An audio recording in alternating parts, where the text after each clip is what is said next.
Y vamos con Jorge Gutiérrez Salazar y su presentación Danza, Cuerpo y Decolonización, la danza transmoderna como terreno de resistencia. Jorge es coreógrafo, videoartista y investigador independiente radicado en la Ciudad de México. Se describe su mismo como un habitante de un mundo en busca de soluciones y alternativas ante la crisis civilizatoria actual por medio del arte y un buscador de un buen vivir para sí mismo y los otros. Hola, ¿qué tal? Gracias. Ujú. ¿Cómo están? Muy bien, gracias.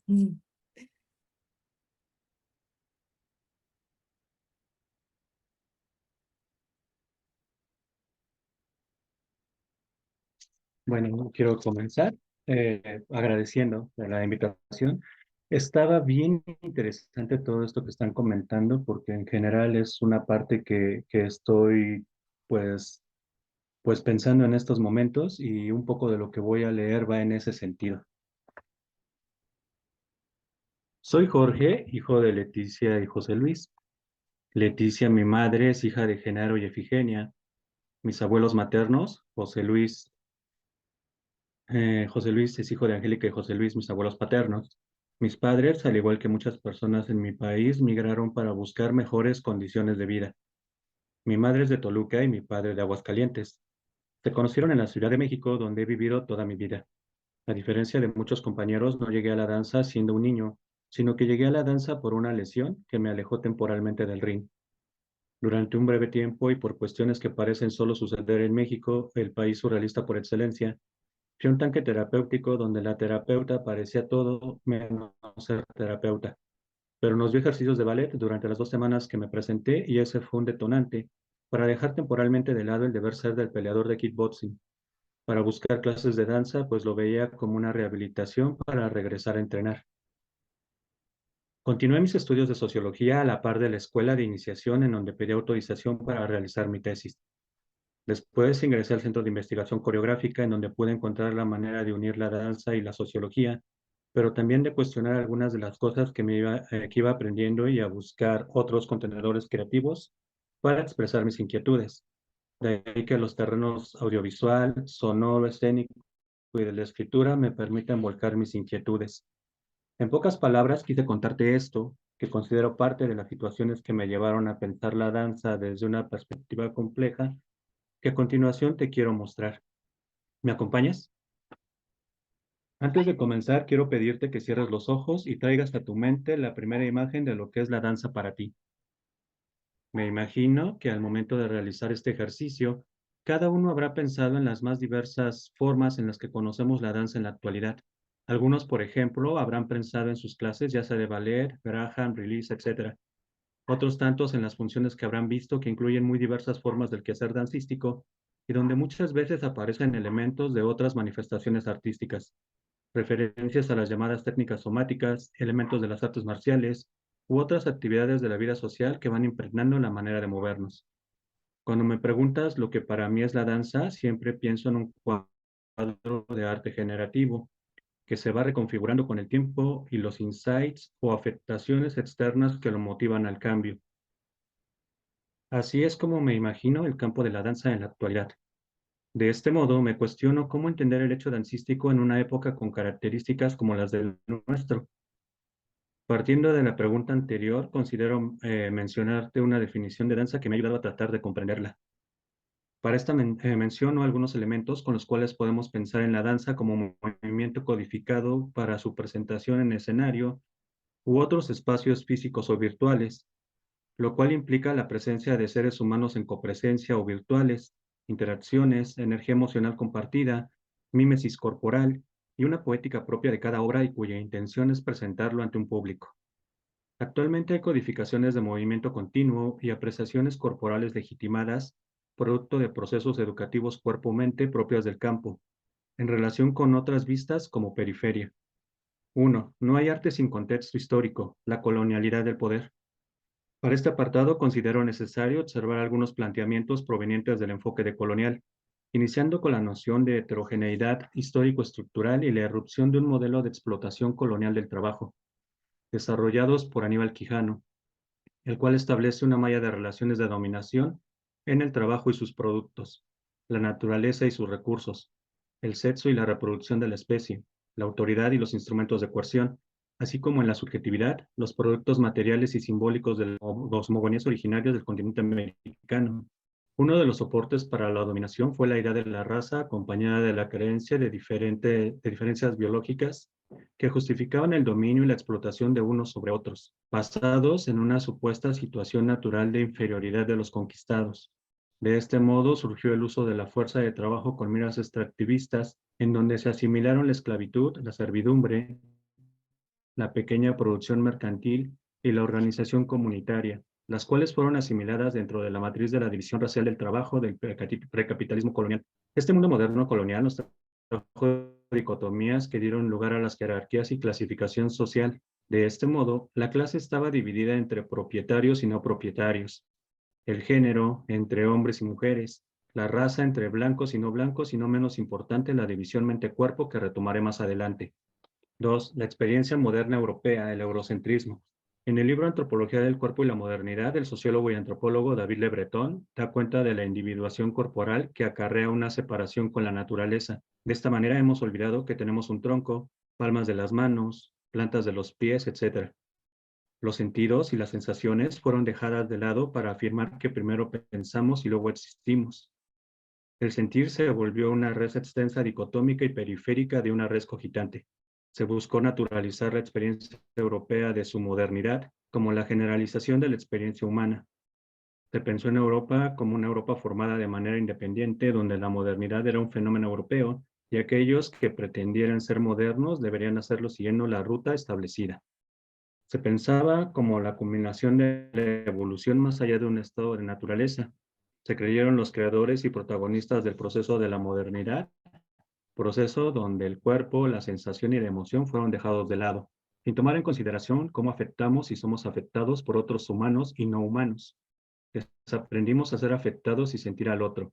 Nuestra percepción fue moldeada desde filtros afectivos que orientan lo que percibimos y lo que no. Regresando al punto del cuerpo, el mismo fue sometido como una máquina dócil y eficiente para dar lugar a su inserción controlada a un sistema de producción y al paradigma del progreso. Desde el marxismo podemos señalar que se deja expuesta la vida de aquellos que únicamente tienen su fuerza de trabajo. De este modo, los que venden su tiempo y su energía vital son presas de la despolitización de la propia vida. Por cuestiones de tiempo y espacio, podemos resumir que en la actualidad este intento unificador nos ha llevado a dejar de vivir en el aquí y el ahora consciente, para sumirnos en relatos de eficiencia, de emprendedurismo, en una sociedad sentada y del cansancio, en donde el estrés, la ansiedad y la depresión aparecen como un dispositivo biopolítico. Lo corporal aparece como un área oscurecida dentro del pensamiento dominante y por lo tanto lo considera un territorio de resistencia y disputa en búsqueda de creación de una vida que sea digna de ser vivida. 3. El cruce de paradigmas. Al inicio mencioné que mi imagen de la danza era la del cuadro de arte generativo. Pues bien, a esto lo denomino el cruce de paradigmas. Un paradigma podemos entenderlo como una manera determinada de hacer algo. De igual modo, podemos pensarlo como un modelo o un ejemplo a seguir. Un cruce de paradigmas significa que por lo menos hay dos maneras de pensar que están en tensión. En el caso de nuestro tema, la tensión surge cuando la danza escénica de la modernidad se encuentra en el mismo campo que la que se desarrolla a partir de los años 60 a nuestros días y que incluye aquello a lo que se le denomina transmodernidad. Esto significa que estaríamos ante una especie de síntesis dialéctica entre la danza de la modernidad y la posmodernidad, o bien un intercambio constante entre estas dos maneras diferentes de hacer danza, dando origen con ello a una danza que dentro de nuestra contemporaneidad entiendo como de transición hacia una danza transmoderna. ¿Pero qué implica hablar de transmodernidad? Para Rosia María Rodríguez Magda, la transmodernidad es la construcción de un relato cuasimoderno derivado del cruce paradigmático entre lo moderno, posmoderno, en donde la multicronía, el pluralismo, la complejidad y la hibridación nos llevan a una nueva configuración de los saberes. Para Enrique Dussel, el mismo concepto apunta a un proyecto transversal a la modernidad, posmodernidad, que está antes de la modernidad y a la vez la trasciende, siendo una categoría de...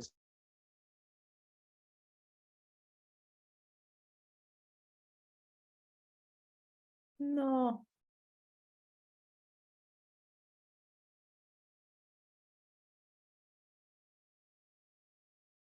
Creo que claramente tenemos un problema. Eh,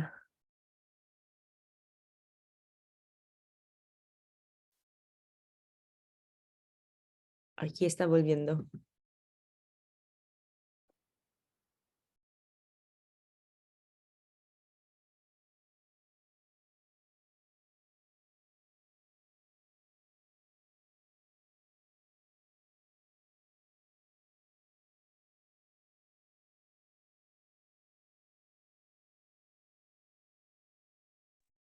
Para entender el cruce, Carlos Pérez Soto, en sobre la definición de la danza como forma artística, nos ofrece referentes para entender el hecho dancístico. De su propuesta me parece pertinente citar tres formas de estética y tres formas de codificación corporal, a modo de ejemplificar de una mejor manera el cruce de paradigmas. Un primer momento estético apelará a la conjunción belleza-arte, y para definir algo como arte, se buscará que el objeto o producto artístico tenga características de simetría, armonía, proporción y trascendencia. Este tipo de estética tiende a ser más objetivista y fue el pensamiento dominante durante muchísimo tiempo. El autor lo denomina estética de la belleza. Una estética de la expresión surge a principios del siglo pasado de la mano de las vanguardias, y en ella entran en juego categorías como lo violento, lo grotesco, lo feo y absurdo. Se busca que la pieza artística exprese algo sobre la subjetividad humana. Este tipo de estética permite cierto relajamiento con respecto a la anterior, pues su finalidad es expandir fronteras y dotar de nuevas posibilidades. En términos formales, un tercer momento estético tiene como características el cuestionamiento a las espacialidades que legitiman una obra, así como los usos convencionales de esos espacios. Da lugar a la descontextualización de objetos para participar en procesos de resignificación. Hay una crítica a la concepción del objeto artístico para dar paso al cuerpo como protagonista de las prácticas artísticas, y de igual modo hay un replanteamiento de la relación artista-público. A este tercer momento estético, Pérez Soto lo denomina estética del señalamiento. Dentro de esta propuesta tenemos también tres codificaciones corporales que son el academicismo, el modernismo y el vanguardismo, las cuales se relacionan con el ballet, la danza moderna y el vanguardismo, donde se comienza a dar cabida a corporalidades y formas de movimiento no legitimadas dentro del campo anteriormente citado. Se inicia una búsqueda en otras técnicas del cuerpo y que son parte del hábitus de otros campos. Se empiezan a diluir las fronteras simbólicas entre las artes construidas durante la modernidad con la noción de bellas artes, y se busca eliminar la diferencia entre el arte y la vida, y de igual modo entre escenario y espacio público. Sumando a esta propuesta del maestro Pérez Soto, considero pertinente dar cabida a tres de cuatro elementos que sugiere María Paz Brosas Polo con respecto al quehacer coreográfico. Estos son el surgimiento de los estudios sobre el cuerpo, y que hoy dan cuenta de un academicismo con eco en la práctica dancística, de donde se desprenden obras en donde el cuerpo es vehículo de estos discursos. Comienzan a hacer cuerpo las técnicas somáticas en la formación de los bailarines, así como en la exploración y desarrollo de los procesos coreográficos, donde la obra surge de las vivencias derivadas de estas exploraciones corpóreas. La danza en nuestros días es una danza en la que interviene el constante intercambio paradigmático con otros factores internos y externos del campo, a la vez de mantener relaciones con otras áreas y disciplinas, pues no es un sistema cerrado, y prueba de ello es la cantidad de roles que cada uno de nosotros asume y que a su vez son producto de nuestra inmersión en otras áreas de la vida social, lo cual demuestra un dinamismo en la danza de nuestros días, pero sumemos un factor más que me parece decisivo, que es el factor performativo. Los sucesos de la década de los años 60 del siglo pasado marcaron una ruptura que generó el cuestionamiento a los modelos racionales que apuntaban a la objetividad científica. Con ello se dio paso al planteamiento estético de la experiencia de la verdad, en un sentido que permite la incorporación de la construcción subjetiva de la verdad y la modificación real del sujeto por el impacto del arte, constituyendo la historia misma. Cito: la historicidad de la experiencia estética de este modo se convierte en la oportunidad de construirse a sí mismo más allá de los discursos, y con ello tenemos la construcción del individuo como totalidad hermenéutica. Cierro cita. De esta manera se da cabida a la subjetividad silenciada durante la época moderna, y con ello a la politización de las identidades discursivamente construidas, pero que son algo más que la aglomeración de discursos incorporados en el sujeto. Y es a partir de esta ruptura, y retomando a Foucault, que se busca la subjetividad olvidada por medio de un cultivo de sí, a la vez que se piensa en crear una ética personal por medio de la cual el individuo debe posicionarse en el centro de los discursos y ocupa el lugar que le corresponde dentro de esos discursos o roles sociales. Es a partir de este momento que podemos dar paso a la idea de performatividad, pues los individuos no son autómatas del determinismo discursivo o de los roles que ocupan, pero de igual modo no son seres totalmente libres que no conocen límites o que realizan acciones racionales únicamente con arreglo a fines o de entera calculabilidad. Esa apertura ontológico-epistemológica de los años 60, si bien trae consigo la idea de las identidades políticas y manifestaciones de las cuales hoy día seguimos viviendo las consecuencias, también acarrea una serie de preguntas con respecto a los factores individuo-sociedad que dan pie a plantear acciones o discursos con el carácter de performativo y con ello de construcción de un discurso y una vida propias en términos éticos, estéticos y políticos. Lo micropolítico como la búsqueda de nuestra subjetividad, a la vez de ser conscientes de los discursos macroestructurales, internacionales, locales, regionales o locales que nos delimitan y que podríamos pensar como un modo de resistencia o desde una perspectiva neomarxista como resultado de la fetichización y del consumo derivados del capitalismo postindustrial. 4. ¿Hacer danza implica resistencia política? La pregunta me parece bastante pertinente en tiempos en donde se estetiza la realidad, la política y lo político. Para comenzar a responder esta pregunta, comencé recordando que para vivir en esta sociedad comparto un vocabulario de movimiento que en muchas de las ocasiones es limitado si lo comparamos con aquel que desarrolla un bailarín o en el que profundizamos al ser coreógrafos. La mayoría de nuestros movimientos socialmente codificados se dan en un nivel medio, es decir, mayoritariamente de pie o sentados, a diferencia de los niveles alto y bajo, en los que saltamos, rodamos en el piso, nos arrastramos, entre otros más, pues buscamos una economía social del movimiento. De igual forma sucede con lo vocal. Por ejemplo, Demetrio Stratos, al investigar sobre la voz antes del lenguaje, miró a su hija pequeña y observó que la voz humana, una vez asimilado el lenguaje, se limita a 3 escalas, dejando de lado toda una gama de posibilidades. Una reducción similar de usos y movimientos sucede con el cuerpo socializado, que va interiorizando diversos roles a lo largo de la existencia biológica y social. A lo largo de la vida se van creando huellas que dejan cicatrices en nosotros y ese es el soporte de lo que llamamos subjetividad. Ese cuerpo limitado y con huellas siempre se encuentra forcejeando con los discursos que lo atraviesan, para desanudar el deseo que es el deseo de ese gran otro lacaniano. Pero esto lo nombro desde un grado de reflexión y con cierta conciencia. Así que sin ese grado de conciencia, tampoco podría pensar en la resistencia.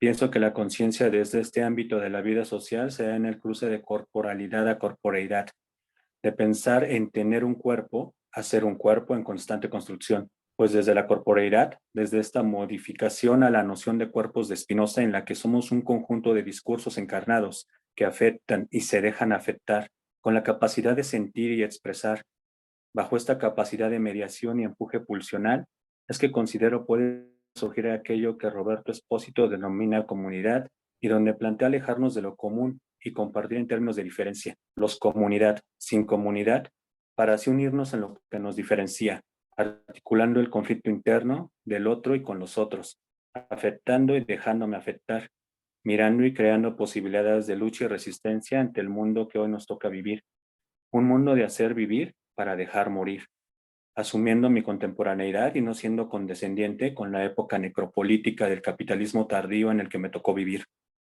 Aquí es donde considero tiene lugar una danza transmoderna, haciendo eco del reconocimiento de todo aquello que es excluido de la relación eurocéntrico-capitalista de donde surge la crítica, donde se plantea proyectos de vida opcionales en modo de producción. Los movimientos revolucionarios antes tenían desde los pensamientos locales y epistemológicos de nuestros pueblos. La danza en ese sentido funcionará como un terreno de resistencia política, de creación y participación comunitaria ante la crisis civilizatoria en la que nos encontramos, buscando formas del buen vivir en un pluriverso horizontal, en este, nuestro sur global, regresando a nosotros mismos para poder ser con los otros a través de nuestro cuerpo en movimiento. Y bueno, me gustaría aprovechar los minutos restantes. Si hay alguna pregunta, algún comentario o alguna crítica, también pues son bienvenidas todas. Muchísimas gracias, Jorge. Fue emocionante escucharte, honestamente. Y se abren comentarios, pregunta y cualquier cosa.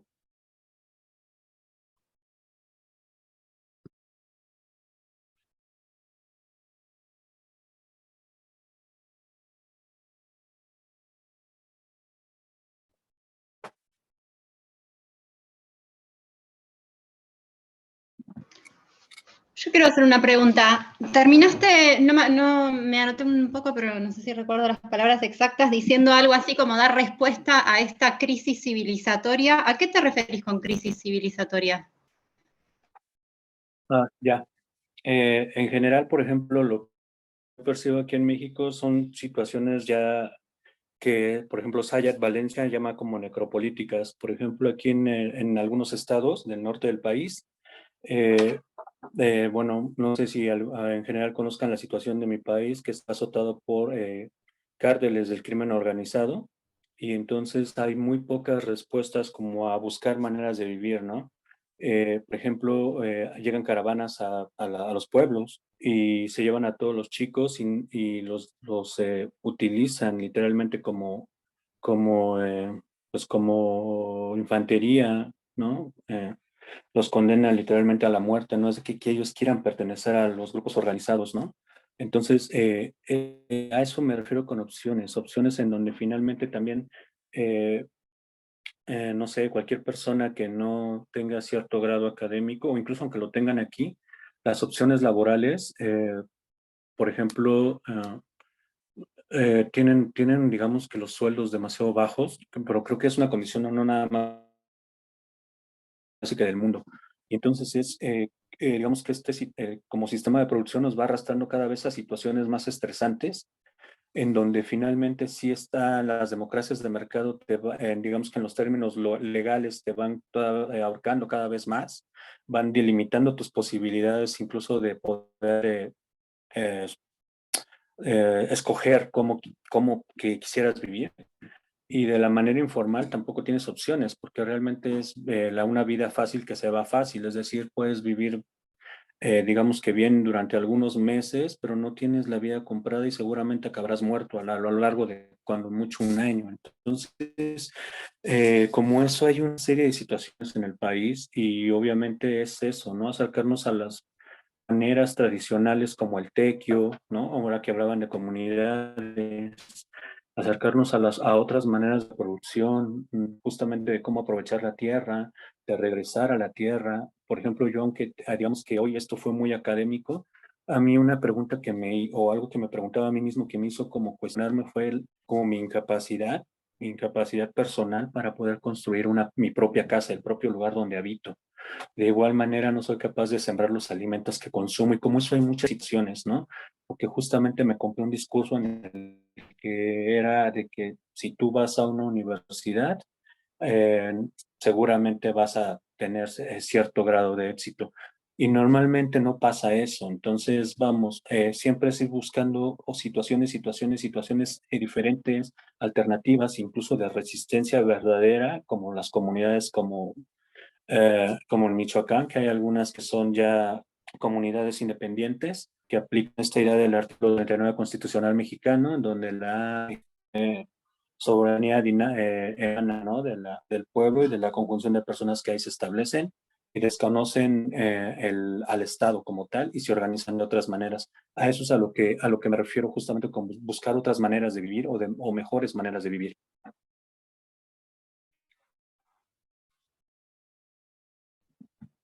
No sé si contesté tu pregunta. Sí, respondiste mi pregunta. Pero yo quiero llamar la atención sobre esto. Dijiste críticas, preguntas. Respondiste la pregunta y estuvo buenísimo lo que respondiste, pero dijiste crisis civilizatoria. Yo revisaría ese término.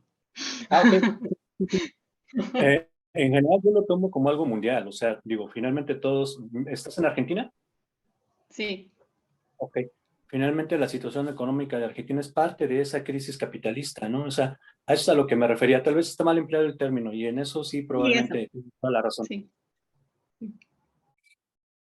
Porque pasa algo, perdón, pasa algo que creo que tiene relación con lo que estábamos hablando antes, y es que cuando baja a la práctica y a las preocupaciones concretas del trabajo con la materia, ¿no? Con las comunidades, con las problemáticas específicas, con las preguntas respecto de qué habilidades extraigo de una academia y qué inutilidades, ¿no? Qué clase de inútiles somos también quienes salimos de las academias, como empieza a tener sentido, y ese sopesar a través de la práctica permite revisar los términos en los que decimos las cosas, porque crisis civilizatoria me parece súper colonialista, ¿entendés? Se filtró, ya sé, obvio, no quiero hacer hincapié en, pero estamos hablando de otro tipo de crisis, que justamente son consecuencia de intenciones civilizatorias, de imposiciones civilizatorias, ¿no?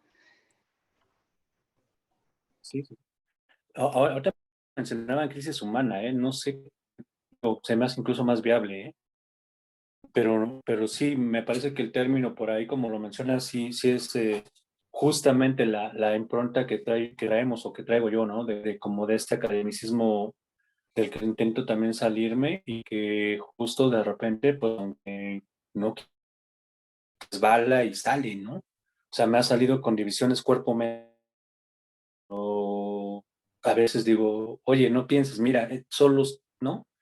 O a veces de repente es como, no, mira, reflexiónalo de esta manera porque te puedes salir mejor, ¿no? No te dejes guiar nomás por esto. Y ahí me sale la división cuerpo-mente también tremendamente todo el tiempo. O sea, sí hay como incluso, lo mencionaba como en este jaloneo con los discursos, también de repente te lo acabas de mencionar y es como, wow, ¿sabes? Me voy a poner a buscar qué otro término puede ser más correcto, ¿sabes?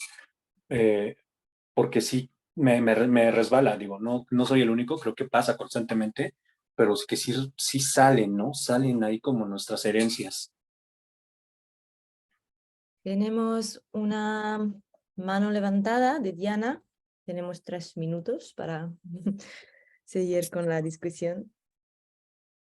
Hola, muchas gracias Jorge por tu presentación. Si es posible, me encantaría tener el texto para leerlo con más calma porque también ha sido mucha información bastante rápido. Me Sí, gustaría saber un poco más de tu práctica porque entendí que empezaste con la rehabilitación a bailar ballet y después no sé si lo transportaste a la academia, ¿no? Y lo mezclaste con la sociología, pero también continúas con una práctica de la danza por fuera. O sea, es más como viniendo de lo que decíamos antes, de que si la danza es más que danza, para mí es una cuestión de trabajar dentro de las instituciones. En los momentos que estás trabajando dentro de las instituciones, se convierte en solamente danza como un espectáculo que se da a ver para otro grupo. Y aunque haya una comunidad, es una comunidad que compite, excluyente. O sea, no es una comunidad que crea lazos con la naturaleza, lazos de solidaridad, no es una comunidad justamente del buen vivir, creadora de vida. Entonces, yo no sé si se puede hablar de una práctica de la danza del buen vivir dentro de un contexto institucional y sobre todo que no tiene en cuenta de pronto los contextos en que en que esta danza es producida, ¿no? Cómo la danza puede mostrar también estas formas de modos de producción para que sea realmente una resistencia contra esa crisis civilizatoria que llamas. ya. Bueno, personalmente me sucede mucho que entro también luego en conflicto con eso. Sí, busco mucho estar haciéndolo, ¿no? Pero eso también es como parte de la biografía de cada quien.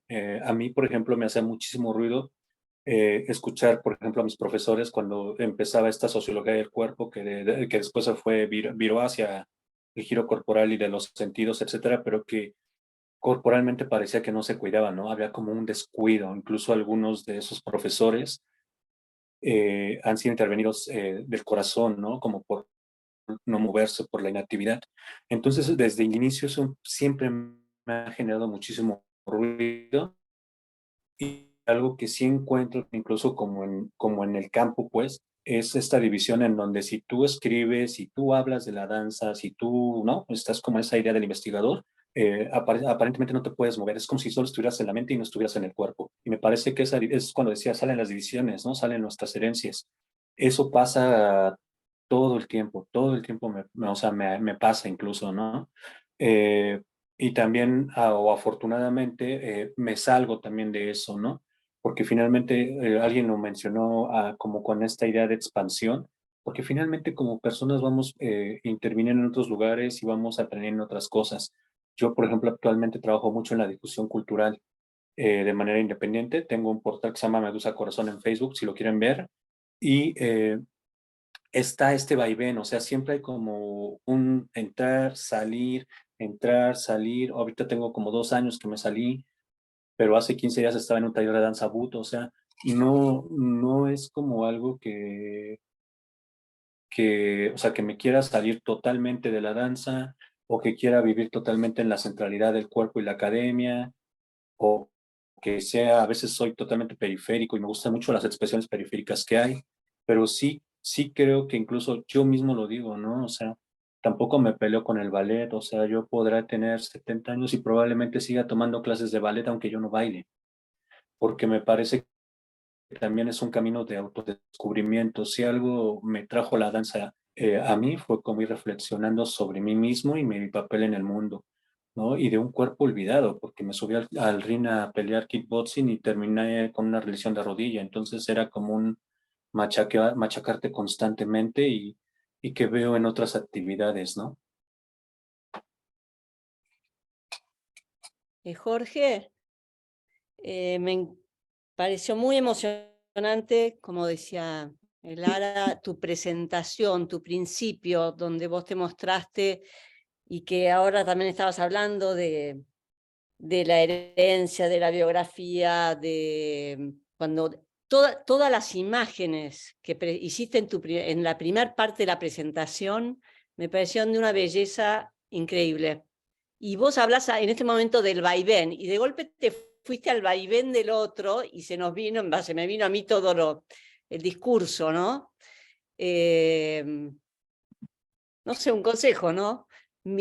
Volví a mirar la primera parte, y si lo podés compartir de alguna manera, bueno, lo vamos a dar, pero quédate más tiempo en tu primera parte de la presentación, que es bellísima.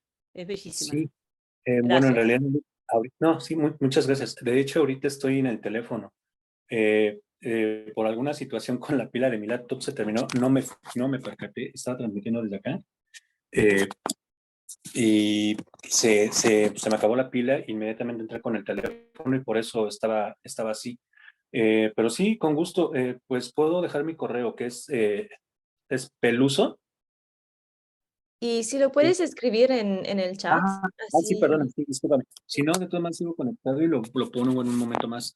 Pero sí, en realidad la idea era mostrar justamente todo esto, porque hay compañeros que han estado ahora justamente en estos trabajos que ya no necesariamente son del escenario, ¿no? Que ya son del espacio público, en donde hay mucho video. De hecho, no sé si, bueno, está una parte con Raúl que hicimos algo que se llama Pirul, que también está en YouTube. Es decir, podemos ir, si gustan, pues hago la lista como de esto, o hago el video, lo subo y lo pueden ver junto con el texto. Sí, Creo que ya estaría estamos con el tiempo buenísimo. encima, ¿verdad? Sí, estaría buenísimo, Jorge, si puedes compartir. Y lo siento cortar así las cosas, pero tenemos que No te mover preocupes. adelante. Y otra vez, gracias. Y